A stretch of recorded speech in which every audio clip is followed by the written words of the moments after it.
Bonjour, je suis très content de faire un petit point sur une vieillerie qui est ce débat sur la transition énergétique. Ça fait déjà un certain temps, j'ai l'impression que c'est très ancien. Avant que Esther fasse l'essentiel du boulot, je ne vais pas faire de la philosophie politique, je vais juste raconter 2-3 trucs de contexte pour que vous compreniez ce que va présenter Esther. Enfin, c'est facile à comprendre, mais dans quel contexte ça s'insère. Donc petit 1, le débat il a été lancé fin décembre de 2012. Avec un objectif qui était, à mes yeux, pas du tout atteignable, mais qui a été à peu près atteint, qui était de livrer des conclusions avant l'été 2013, sachant que ce débat, c'était un débat national, d'une part, et d'autre part, c'était une série de débats régionaux, d'autre part. C'était ensuite des journées citoyennes, c'était une usine à gaz extrêmement complexe, et les choses s'articulaient. C'est-à-dire qu'on devait, nous, par exemple, contribuer avec une note de position du débat, de position du problème, de la problématique, c'était un élément de démarrage du débat. Or, tout le monde sait que la documentation de départ d'un débat, c'est un truc complètement stratégique. Vous faites ce que vous voulez, puisque vous êtes avec des non-experts, donc déjà, rien que la documentation, c'est un peu compliqué. Donc, je dis ça pour dire que le délai était très court, et ça a mis une pression extrêmement forte sur la production qui a été faite par les uns et les autres.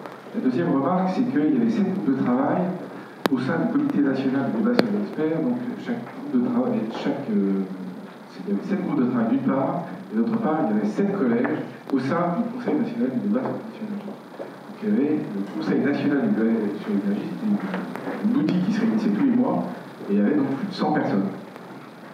Et par ailleurs, il y avait des sous-groupes, et c'était donc 7 thématiques. Les thèmes étaient imposés d'origine dans le débat, et donc un des thèmes était le thème scénario. Je ne vais pas faire le tour des autres thèmes, parce qu'on va terminer par les choses. Troisième remarque, il y a eu un débat de sémantique sur la question de savoir si on était un groupe ou un comité. Alors ça a l'air complètement de plaisanterie. En fait, moi j'aurais dû dire on était un cercle. Parce que le truc, c'est que dès le départ, moi j'ai accepté un truc insensé, j'ai accepté forcément, j'ai accepté de présider ce groupe, je regrette pas, je trouve ça très sympa, puis participant à cette aventure, je n'en regrette pas un instant. C'était une position de conseil auprès du Conseil national du débat sur la transition énergétique. Donc on n'était pas du tout comme de nombreux groupes d'experts qui sont des sachants et qui disent voilà ce que nous vous recommandons, c'est pas ça du tout. Là on était dans la position inverse. On était dans une position qu'on appelle basse en psychologie, c'est-à-dire qu'on était supposé donner des informations, des compléments, des notes, de la documentation pour éclairer les membres du conseil. Alors moi ça m'allait assez bien, parce que par ailleurs, autre sujet, la composition du groupe des experts a été négociée, elle a été bataillée extrêmement fortement en décembre. Donc moi j'ai participé un peu à cette bataille, un peu parce qu'il y avait d'autres acteurs qui composaient ce groupe. L'idée était la suivante, c'était de dire on va être un peu représentatif de différentes natures d'expertise, parce que le débat est complexe. Donc il y a des sujets, on savait qu'il y aurait des sujets d'énergie renouvelable, on savait qu'il y aurait des sujets d'efficacité énergétique, on savait qu'il y aurait des sujets de réseau, on savait qu'il y aurait des sujets de production d'électricité, and so on. Donc c'était un groupe qui avait représenté un certain nombre d'expertises. Deuxièmement, c'est un groupe qui devait être relativement pluraliste. L'idée étant qu'on ne peut pas en France, je ne sais pas où est-ce qu'on peut, faire de l'indépendance d'expertise, puisque en gros les experts sont payés par quelqu'un. Donc si je suis payé par EDF, je suis vendu à EDF, et ainsi de suite. Donc la seule manière de contrebalancer ça, c'était d'avoir un peu de diversité sociologique. L'autre point, c'était de dire c'est pas qu'un groupe d'experts, d'ingénieurs et de techniciens. Alors, je vais prendre un exemple d'une demi-seconde pour que vous compreniez bien le sujet. En France, dans la question énergie, on est on a un biais très fort du côté de l'ingénieur et du côté de la production d'énergie. Si vous réfléchissez 3 minutes et demie à la question de la maîtrise de la consommation d'énergie, à la question de la demande, vous voyez que le type de compétences et savoir-faire qu'il faut réaliser, c'est plutôt exactement l'opposé, c'est-à-dire que c'est plutôt des gens qui vont dans la famille maîtrise de la demande et non pas offre, et qui sont plutôt dans la famille sociologie où elle, la prévention des comportements, parce qu'il y a de nombreux cas de figure où on s'aperçoit que les gens consomment plus d'énergie que ce qu'ils pourraient. Et c'est souvent des questions soit de comportement, soit de psychosociologie, et pas tellement des questions techniques. Donc voilà, donc, du coup ça fait un groupe un peu complexe, et qui a produit des choses de manière assez bon enfant quand même, ça s'est bien passé. Et je pense que c'était lié à cette position de on donne un coup de main à des gens qui sont là pour faire des recommandations. Dernière remarque avant de passer la parole à Esther. D'entrée de jeu, je savais et je me suis opposé très fortement à l'idée de pouvoir mobiliser un outil de modélisation macroéconomique pour caractériser le bouclage macroéconomique ou financier des scénarios qu'on étudierait. Alors là, je pourrais être très très long là-dessus, hein, mais je vais essayer d'être très très court. Pourquoi? Pour deux raisons. D'une part, parce que j'avais participé à la commission Kinet sur la valeur du carbone. Et l'expérience c'était que, rien que le cahier des charges, qu'est-ce qu'on attend d'un modèle, c'est 3 mois, faire tourner le modèle et rendre quelque chose d'un peu clair, que je crois que Esther va faire, c'est 3 à 6 mois de plus, et ensuite discuter autour des conclusions, c'est-à-dire donc c'était juste totalement impossible dans le cadre de ce débat. Autrement dit, il aurait fallu qu'il y ait au moins 6 mois de plus. Ça c'est la première raison. La deuxième raison, c'est que je suis très critique sur les modèles qui existent actuellement en France et qui sont susceptibles d'être mobilisés. Et je suis encore plus critique sur la manière dont ces modèles sont utilisés, en règle générale, de manière tendancieuse, pour arriver aux conclusions qu'on a envie d'arriver. Comme je savais qu'indépendamment de la question du délai, on aurait ces batailles-là, je me suis dit que ça va être un bain de sang, et ça ne servira strictement à rien. Évidemment, le résultat de tout ça, c'est que les trajectoires et les scénarios qui ont été explorés dans le cadre du débat, il n'y a pas de conclusion macroéconomique en disant, supposez qu'on sache vraiment ce que veut dire écoutez, tel scénario coûte telle chose, telle autre coûte telle chose, donc il y en a un qui est meilleur que l'autre. On n'a pas ça. En revanche, on a des caractérisations dont Esther va vous parler. Alors, dernier point, on a étudié dans le cadre du groupe scénario tous les scénarios qui avaient été fabriqués en France sur un horizon 2050, plus d'une dizaine, avec des sous-familles.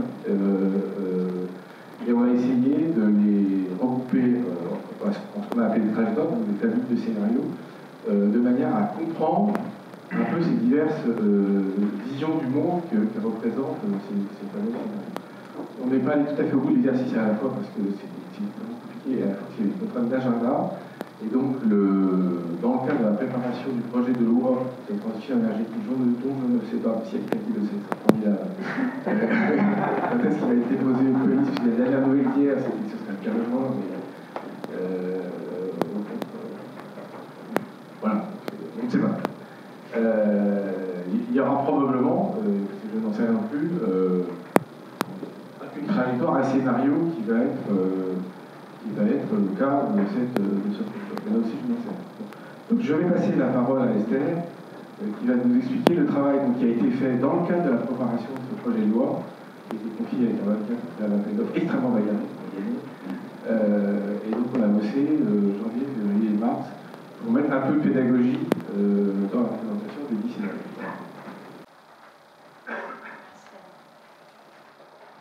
Bonjour à tous, c'est Esther Fildori, consultante chez Carbone 4. Donc comme Alain l'a dit, je vais vous présenter un travail qui est un mélange entre un travail qui a été fait pendant le DNTE par le groupe des experts et la suite de ce travail réalisé par Carbone 4 depuis. Alors, sur les scénarios, le point de départ, et qu'il faut vraiment qu'on partage tous, c'est qu'il y a différents types de scénarios, et notamment 2 grandes catégories. Il y a les scénarios dits exploratoires, qui partent d'aujourd'hui, qui explorent les futurs possibles. Et il y a des scénarios qu'on appelle normatifs, qui partent d'un point d'arrivée, typiquement en 2050, et qui ensuite, dans un deuxième temps, tracent le chemin pour arriver à ce point d'arrivée. Ces 2 ensembles de scénarios sont très très différents, de par le type de résultat qu'ils vont proposer, mais aussi le type d'objectif qu'ils visent. Dans le cas de scénario exploratoire, on vise à montrer ce qui pourrait être faisable à court, moyen terme. Sur des scénarios normatifs, on se positionne généralement sur du long terme, très long terme, et on veut montrer une vision de l'avenir. Dans le cas du DNTE, c'est des scénarios normatifs qui ont été regardés, donc des scénarios à 2050. C'est usuellement des scénarios qu'on appelle bottom-up d'ingénieurs, c'est-à-dire on regarde la demande secteur par secteur, et ensuite l'offre vecteur énergétique par vecteur énergétique. Et donc tous ces scénarios sont des visions de l'avenir.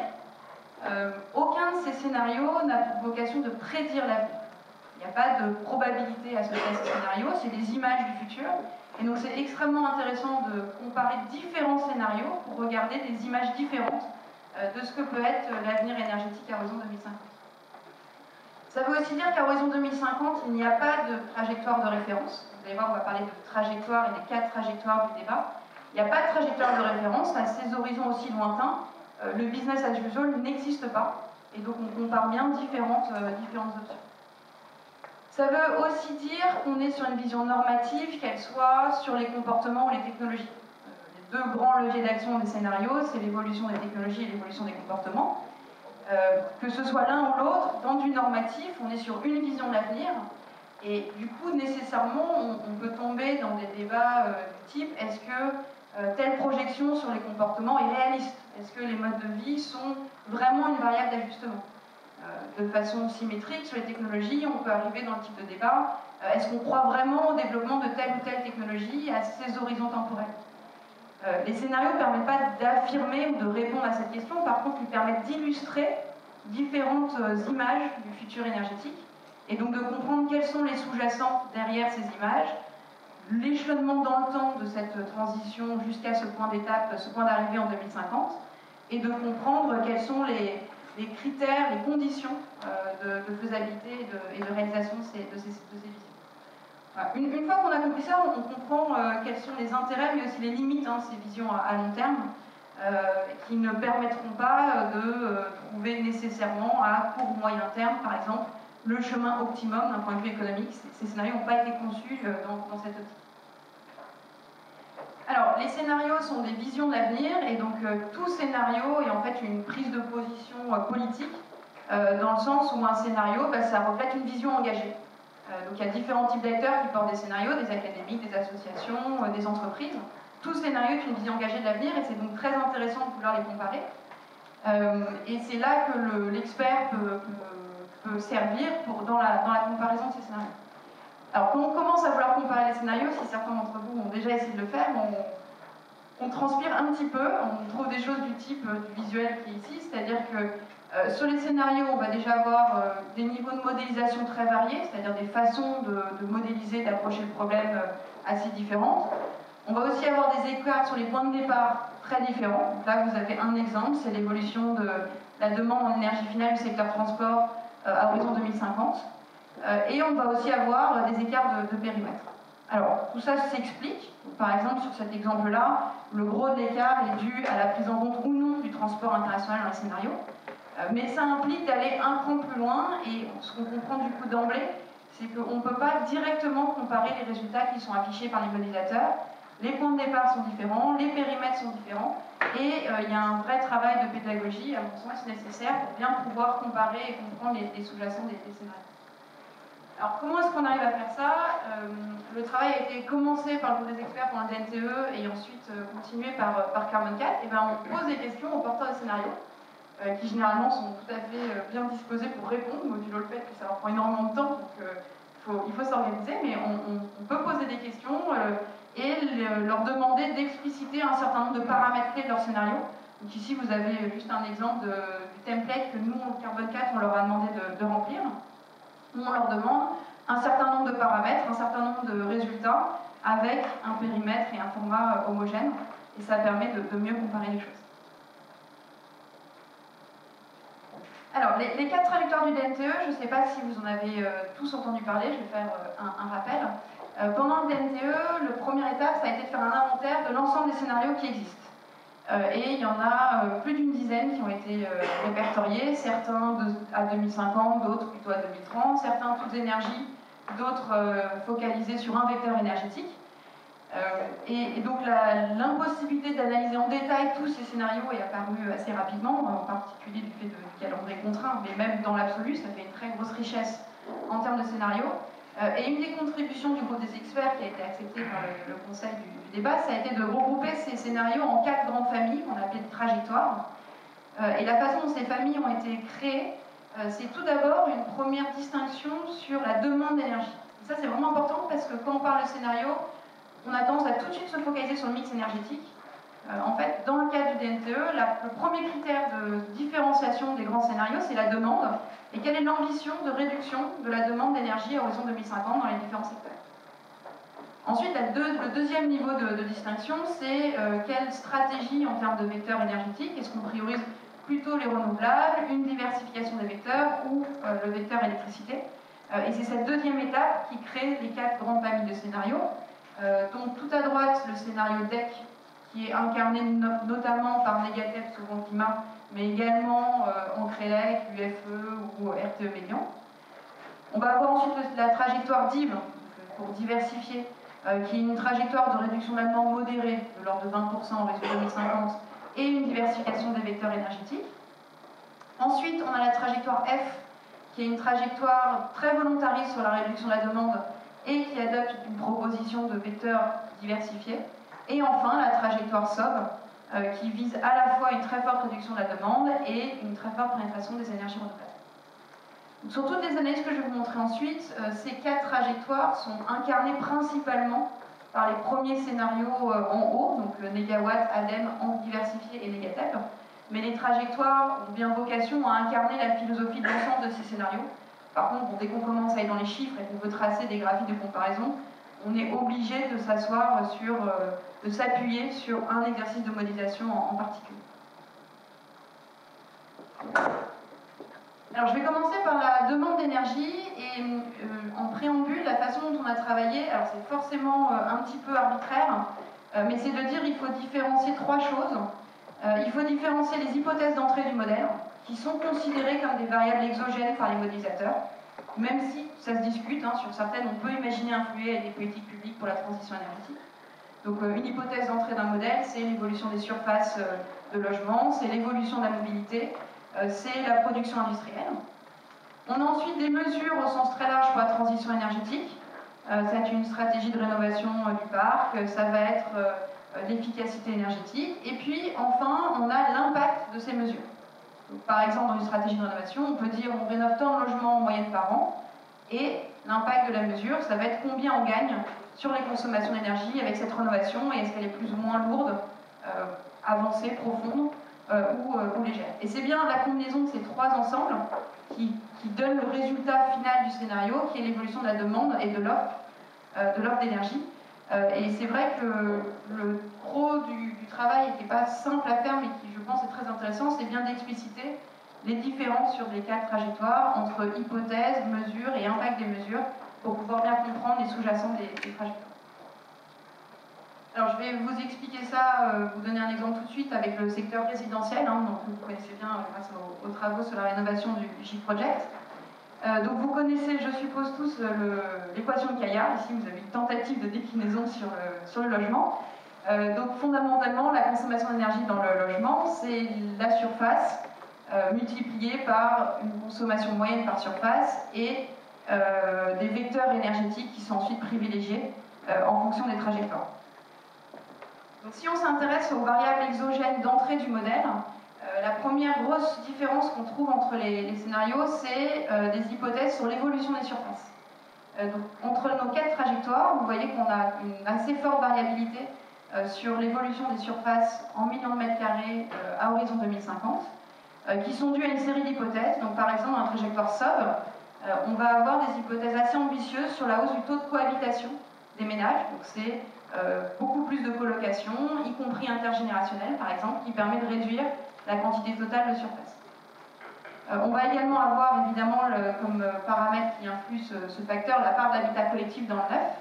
Donc ce que vous voyez sur le deuxième graphique, c'est que dans la trajectoire DIV, on est sur une hypothèse d'à peu près stabilisation de la part maison individuelle, logement collectif dans le neuf, alors que sur une trajectoire du F ou SOB, on est sur des hypothèses assez ambitieuses d'augmentation de la part du logement collectif dans la construction neuve. Donc c'est ce type d'hypothèse sous-jacente au scénario qui crée cet écart sur les surfaces de résidence principale. Pour vous donner un ordre de grandeur, c'est relativement significatif. Par exemple, sur les taux de construction neuve, on est entre 300 000 et 400 000 logements neufs par an en fonction des trajectoires. À horizon 2050, ça crée un écart de 2 millions de TEP sur la demande d'énergie finale. 2 millions de TEP aujourd'hui, c'est pas beaucoup. 2 millions de TEP en 2050 dans des trajectoires où la consommation d'énergie a été divisée par 2, c'est significatif. Ensuite, évidemment, on peut s'intéresser aux mesures de la transition énergétique. Donc, quelles sont les mesures qui sont envisagées dans les scénarios? Et là, évidemment, sur le logement, on va s'intéresser à la stratégie de rénovation thermique dans le parc résidentiel. Donc, on a en tête des nombres de rénovations moyens.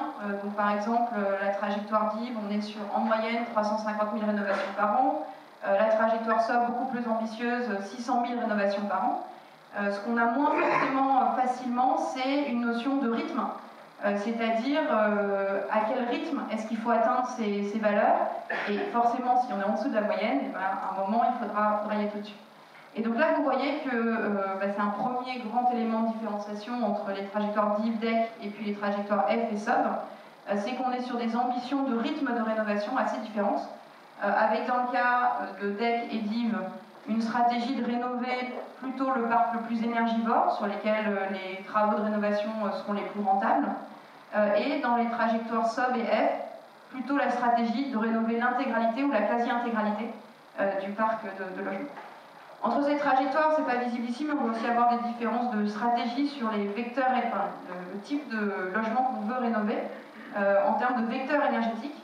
Alors, toutes les trajectoires sont d'accord, et c'est un point de convergence fort pour qu'il n'y ait plus du tout de maisons au fioul à horizon 2050. Par contre, sur les autres vecteurs énergétiques, il y a des écarts. Par exemple, la trajectoire DEC propose de rénover prioritairement tous les logements chauffés au fossile, qui sont aussi en moyenne des logements qui consomment beaucoup au mètre carré. Et donc la trajectoire DEC propose de concentrer l'intégralité des rénovations sur les maisons chauffées au fioul et au gaz. A l'inverse, la trajectoire F vise de rénover l'intégralité du parc à horizon 2050. Sur l'impact des mesures, vous voyez également qu'on a des gros écarts en fonction des scénarios. La trajectoire SOB, c'est une trajectoire dans laquelle on vise de rénover quasiment l'intégralité du parc, et en plus, on a pour objectif de le faire très bien du premier coup, c'est-à-dire de faire des rénovations extrêmement performantes, avec des gains de l'ordre de 65% sur les consommations d'énergie au moment de la rénovation. À l'inverse, des trajectoires, la trajectoire DIV ou la trajectoire F, c'est pas vraiment comparable, mais la trajectoire DIV est sur des hypothèses de gains moins importantes, de l'ordre de 50%, et prend en compte une hypothèse d'effet rebond de 10%, ce qui ramène le gain complet à 45% après travaux par rapport à avant travaux.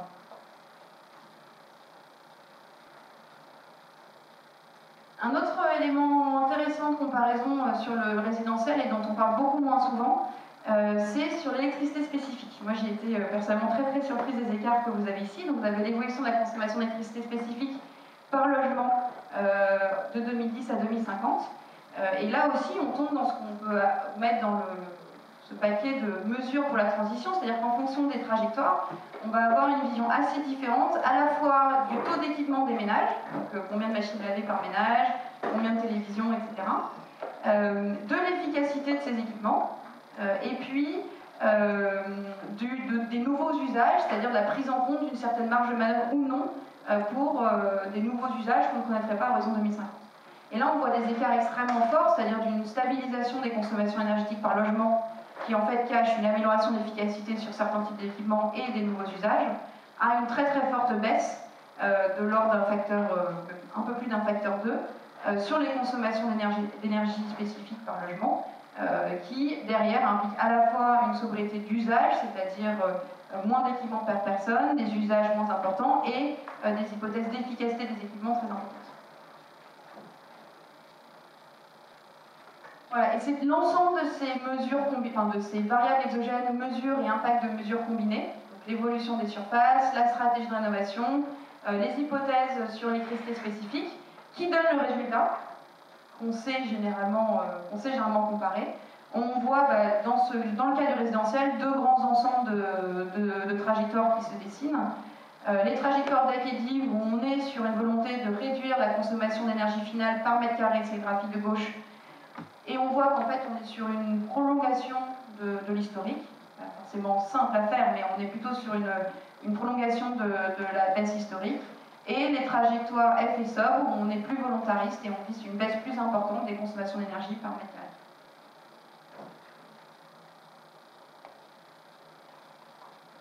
Ici, vous avez de la même façon l'évolution de la demande d'énergie finale dans le résidentiel par trajectoire et différenciée par vecteur. Je vous ai dit, en fonction des trajectoires, la stratégie de rénovation est assez différente. La stratégie des vecteurs énergétiques privilégiés dans le neuf est aussi assez différente. Et donc mécaniquement, horizon 2050, ça induit un mix énergétique final assez variable en fonction des trajectoires. Pour en prendre deux très contrastés, si vous prenez la trajectoire DEC, vous voyez une baisse de la demande modérée, disons, et une pénétration accrue du vecteur électricité. À l'inverse, la trajectoire SOB, qui est en bas à droite, vous voyez une baisse forte de la demande au global, de tous les vecteurs énergétiques et au même titre de l'électricité. Pour conclure sur le résidentiel, si on essaye d'être assez schématique, l'intérêt de comparer ces scénarios dans le détail, ça permet de relever un certain nombre de points de convergence et de points qu'on peut appeler de divergence. Les points de convergence, c'est qu'il va falloir rénover plus que ce qu'on fait aujourd'hui. Au minimum, c'est le point minimum des scénarios, 350 000 logements par an en moyenne, avec des gains significatifs, supérieurs ou égaux à 40%. Une convergence aussi complète entre les scénarios sur la disparition du fioul et également du chauffage GPL dans les maisons. Et on constate un certain nombre de divergences qui sont en fait les points qui sont soumis au débat public, c'est-à-dire les points sur lesquels les trajectoires proposent des visions différentes et sur lesquels il faut trancher. Est-ce que oui ou non on souhaite une maîtrise de la hausse des surfaces mètres carrés par personne? Est-ce qu'on souhaite réduire fortement ou est-ce qu'on croit fortement à la réduction des consommations d'électricité spécifiques? Est-ce qu'on souhaite aller plus loin dans la stratégie de rénovation et rénover l'intégralité du parc? Et lorsqu'on rénove, est-ce qu'on souhaite faire des rénovations lourdes avec des gains en efficacité importants? Alors, on peut mener le même type d'analyse par exemple sur le transport, autre secteur évidemment très important dans le mix énergétique. Donc là vous avez de la même façon une tentative de déclinaison de Kaya sur le transport, un petit peu plus compliquée. Donc dans le secteur du transport, on va tout d'abord avoir comme variable exogène évidemment des hypothèses sur l'évolution de la mobilité. Et ensuite, dans ce qu'on peut appeler mesure de la transition, on va avoir des hypothèses sur les différents modes et l'évolution des parts modales, sur les taux de remplissage de ces modes, et pour chacun de ces modes, la pénétration de différentes technologies et l'efficacité des moteurs ou des moteurs des différentes technologies. C'est bien la combinaison de l'ensemble de ces hypothèses qui va donner le résultat final. Alors sur la mobilité, on voit des choses très intéressantes. Vous avez à gauche l'évolution de la mobilité totale en gigawattheure/kilomètre par an, et à droite l'évolution de la mobilité totale par habitant. Et ce que vous pouvez voir sur ces deux graphiques, c'est qu'en fait, de façon assez schématique, il y a trois des trajectoires, SOB, DEC et F, qui supposent une stabilisation de la mobilité totale à l'horizon 2050, ce qui signifie une décroissance de la mobilité par personne. A l'inverse, dans la trajectoire DIG, on est plutôt sur une hypothèse de stabilisation de la mobilité par personne, et donc ça induit une hausse de la mobilité totale, gigawattheure/kilomètre parcouru par an en France. Un autre point que j'amène à votre attention, mais qui est très intéressant, c'est sur la trajectoire F, donc ici incarnée par le scénario ADEME, vous voyez qu'il y a un gros point de rupture en 2030. Donc c'est pas que les scénarisateurs de l'ADEME ont oublié de lisser le scénario, c'est dû au fait que l'ADEME a adopté deux stratégies de modélisation. À horizon 2030, elle s'est plutôt placée dans une stratégie exploratoire, et à horizon 2050, dans une stratégie normative. Donc à horizon 2030, l'ADEME, dans une stratégie exploratoire, prévoit plutôt une prolongation de l'historique sur l'évolution de la mobilité. Et par contre, à horizon 2050, pour atteindre l'objectif facteur 4, il y a nécessairement une rupture assez forte sur l'évolution de la mobilité totale en France. Ça complexifie la lecture du scénario, mais il me semble que c'est vraiment très intéressant d'avoir ce raisonnement en deux temps. Alors, dans les mesures sur la transition énergétique, évidemment, vous avez la répartition en fonction des différents modes de transport. Et puis ensuite, sur ces modes de transport, la pénétration des différents vecteurs.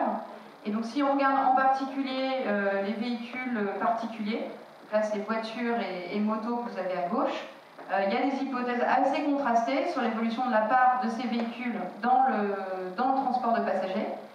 Et ensuite, sur de quels véhicules s'agit-il? Est-ce que c'est des véhicules thermiques de litre au 100 très légers, extrêmement efficaces?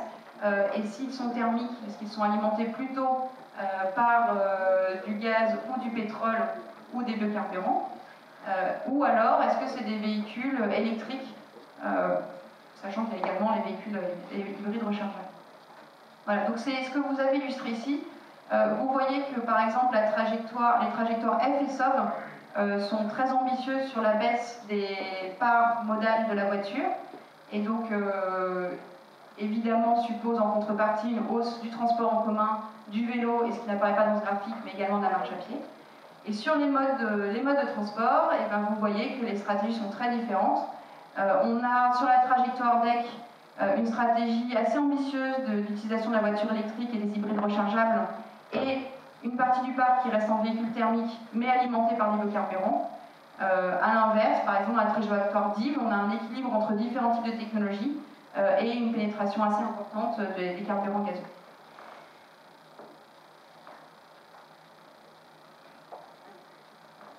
Donc sur la demande finale dans le transport, on va retrouver au total, en combinant l'ensemble de ces paramètres, une évolution qui ressemble un peu à celle qu'on a vue in fine pour le logement. Deux grandes stratégies d'évolution de la demande, DEC et DIV avec une réduction réelle, mais on peut dire modérée, par rapport aux projections de SOBF. De façon encore plus prégnante que dans le résidentiel, sur ces évolutions, en fait, elles cachent, vous avez vu, des stratégies assez différentes sur la part de la voiture et les technologies qu'on met derrière. Alors, je vais passer très vite sur la suite et je voudrais vous parler un petit peu de l'évolution dans ces scénarios en réponse à la demande de l'offre d'énergie. Donc ici, vous avez un graphique extrêmement complet, mais qui vous résume par vecteur d'énergie l'offre énergétique en 2050 pour les 4 trajectoires. Donc en haut en gris, c'est 2010, c'est le point de départ des scénarios. Et puis vous avez ensuite les 4 trajectoires. Et donc ce que vous voyez, c'est que les trajectoires ont quand même un certain nombre de convergences. La première, très importante, c'est la réduction de la consommation d'énergie fossile directe, c'est-à-dire essentiellement le pétrole consommé par les ménages et le charbon dans l'industrie. Dans toutes ces trajectoires, on a une hausse de la consommation d'ENR direct et de biocarburants, avec comme gros point de contraste entre trajectoires la part des biocarburants. Dans les trajectoires DEC et DIV, on est sur une part importante, une augmentation importante de l'offre en biocarburants, alors que les biocarburants ne sont pas un vecteur privilégié dans les trajectoires F et SOB. Vous voyez un autre point de convergence qui est la hausse dans toutes les trajectoires de l'énergie apportée par réseau de chaleur. Et ce que vous voyez également, c'est que l'énergie de ces réseaux de chaleur sont d'origine renouvelable dans 3 des 4 trajectoires. La dernière trajectoire étant la trajectoire DIV, où on a à la fois des renouvelables et de la chaleur issue de cogénération nucléaire. Sur les points de divergence, évidemment, on va retrouver l'offre d'électricité, et avec des niveaux très différents entre DEC et SOB de la quantité d'électricité consommée. Et sur le mix électrique, ça tout le monde le sait également, des stratégies de mix pour répondre à ces niveaux de demande très, très différents. Alors, juste pour finir 5 minutes sur les bioressources et la biomasse, qui sont un sujet compliqué. On pourrait tenter, en regardant ce graphique, de se dire que c'est un point de convergence des scénarios, de dire qu'il faut fortement augmenter la mobilisation de bioressources à horizon 2050. On voit que sur les 4 trajectoires, on arrive de l'ordre d'à peu près 30 millions de tonnes de bioressources mobilisées pour le mix énergétique à horizon 2050. Mais en fait, ce que cette convergence cache, c'est des stratégies de mobilisation dans l'origine des bioressources qui sont mobilisées, et des priorisations à la fois en termes de vecteurs énergétiques et de secteurs d'activité destinataires de ces bioressources très différents. Donc, par exemple, dans le scénario la trajectoire SOB, on va utiliser majoritairement les bioressources comme bois énergie ou pour produire du biogaz à destination du secteur résidentiel principalement et du secteur transport. A l'inverse, dans la trajectoire DEC, on va mobiliser les bioressources majoritairement pour produire du biocarburant et également du bois énergie. Et donc, le secteur transport va être le premier destinataire de ces bioressources, mais sous forme de biocarburant liquide, éventuellement gazeux, liquide dans ce cas, mais on pourrait imaginer l'inverse. Donc sur la question des bioressources, il y a à la fois la question de la quantité, des millions de tonnes primaires de biomasse qu'on va mobiliser, mais également la question des vecteurs qu'on privilégie pour l'usage de ces bioressources et des secteurs d'activité qui seront destinataires de ces bioressources.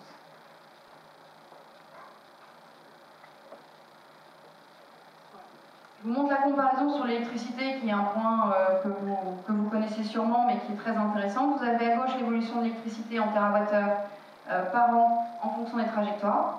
La production, avec évidemment la trajectoire DEC, qui vise une réduction de la demande moins ambitieuse et qui satisfait cette demande de façon prioritaire avec le vecteur électricité, qui a atteint à peu près 800 TWh par an à horizon 2050. Et à l'inverse, la trajectoire SOB, où on est de l'ordre de 400 TWh par an produits à horizon 2050, est moins consommé parce qu'une partie de cette électricité sert à produire de l'hydrogène qui lui-même produit du gaz de synthèse injecté dans les réseaux. Donc là, on est sur des stratégies très différentes d'offres d'énergie. Et pour répondre à ces niveaux de production très différents, on a des hypothèses sur la part du nucléaire et la part des énergies renouvelables très contrastées. Dans la trajectoire DEC, où le niveau de production est très élevé, on satisfait à ce niveau de production grâce au nucléaire. À l'inverse, dans la trajectoire SOB, où le niveau de production est réduit, on est sur des hypothèses de pénétration très importante des renouvelables, de l'ordre de 90% à horizon 2050.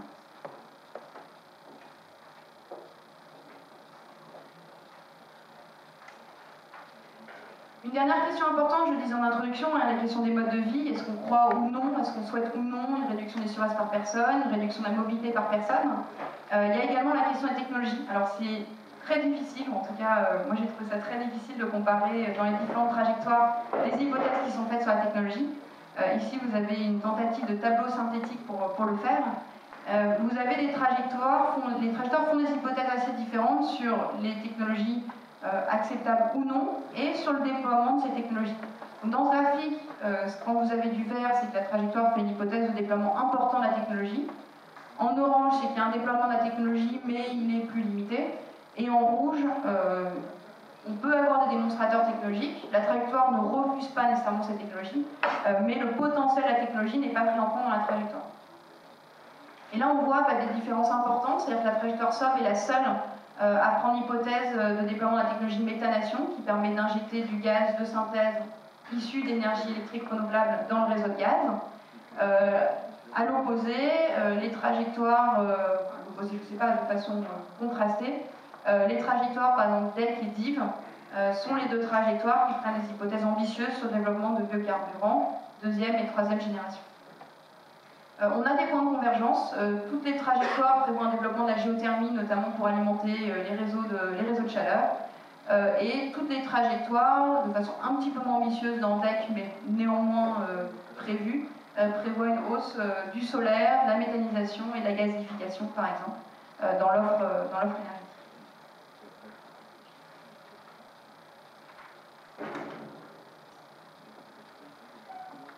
Voilà, alors peut-être deux mots de conclusion, puis je vous donnerai la parole à Alain.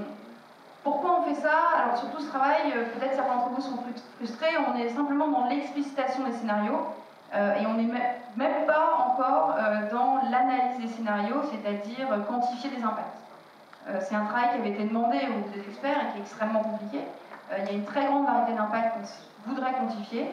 Une partie qu'on sait quantifier et encore de façon complexe, non robuste, avec des incertitudes très importantes, et une partie qu'on ne sait pas du tout quantifier. L'impact des scénarios sur la biodiversité, aujourd'hui, je ne pense pas avoir vu de personnes qui proposent cette analyse. Donc il y a une très grande variété d'impacts qu'on souhaiterait quantifier, et à ce stade, on est uniquement dans l'explicitation pédagogique des scénarios pour essayer de mieux les comprendre. C'est frustrant, mais ça a néanmoins un intérêt, c'est de dégager, vous l'avez vu, des points de convergence et des points de divergence entre scénarios. Les points de convergence peuvent être compris comme des stratégies sans regret, c'est-à-dire si tous les scénarios les considèrent, il faut vérifier, mais probablement c'est des actions à mettre en œuvre. Les points de divergence, en fait, à mon sens, c'est explicite les sujets sur lesquels il y a une décision politique citoyenne à faire, et pas uniquement en termes de X% de nucléaire ou X% baisse de la demande, mais jusqu'à un niveau de détail beaucoup plus fin, du type quels sont les vecteurs énergétiques qu'on privilégie dans le transport. Ce travail montre aussi je pense, un petit peu les limites de l'analyse et pose la question du rôle de l'expertise dans le débat public. On souhaiterait pouvoir tout quantifier, on souhaiterait trouver la trajectoire optimum de transition énergétique à des horizons aussi lointains que 2050 et sur lesquels on utilise des scénarios de type normatif. Je pense que c'est pas possible, mais on va pouvoir en débattre. L'expert vient en appui pour aider à la compréhension des choix, aider si possible à la quantification de l'impact de ces choix, mais le rôle de l'expertise à un moment s'arrête pour laisser place au débat public.